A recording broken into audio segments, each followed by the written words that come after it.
एक राजा के शयन कक्ष में मंदरी सर्पिणी नाम की जू ने डेरा डाल रखा था।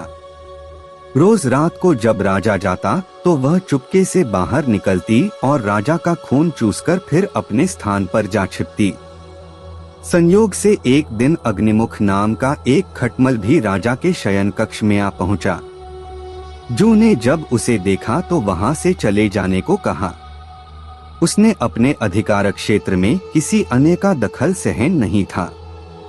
लेकिन खटमल भी कम चतुर न था। बोलो, देखो, मेहमान से इसी तरह बर्ताव नहीं किया जाता। मैं आज रात तुम्हारा मेहमान हूँ। जो अतः खटमल की चिकनी चुपड़ी बातों में आ गई और उसे शरण देते हुए बोली, ठीक है, तुम यहाँ रात भर रुक सकते हो, लेकिन राजा को काटोगे तो नहीं उसका खून चूसने के लिए।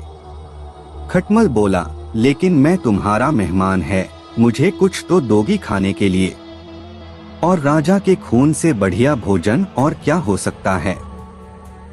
ठीक है, जूं बोली, तुम चुपचाप राजा का खून चूस लेना, उसे पीड़ा का आभास नहीं होना चाहिए। जैसा तुम कहोगी बिल्कुल वैसा ही होगा, कहकर खटमल शयन कक्ष में राजा के आने की प्रतीक्षा करने लगा। रात ढलने पर राजा वहां आया और बिस्तर पर पड़कर सो गया। उसे देख खटमल सब कुछ भूलकर राजा को काटने लगा, खून चूसने के लिए। ऐसा स्वादिष्ट खून उसने पहली बार चखा था, इसलिए वह राजा को जोर जोर से काटकर उसका खून चूसने लगा। इससे राजा के शरीर में तेज खुजली होने लगी और उसकी नींद उचट गई।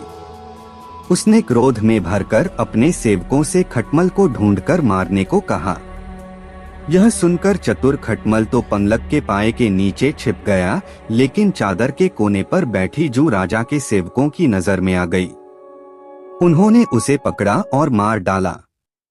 तो दोस्तों, आज की इस कहानी से यह सीखने को मिलता है कि हमें अजनबियों की चिकनी चुपड़ी बातों में आकर उन पर भरोसा नहीं करना चाहिए, अपितु उनसे सावधान ही रहना चाहिए।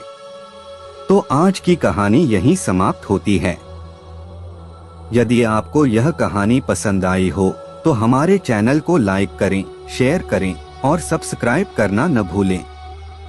जल्दी ही मिलते हैं अगले वीडियो में फिर से एक नई और रोचक कहानी के साथ। धन्यवाद।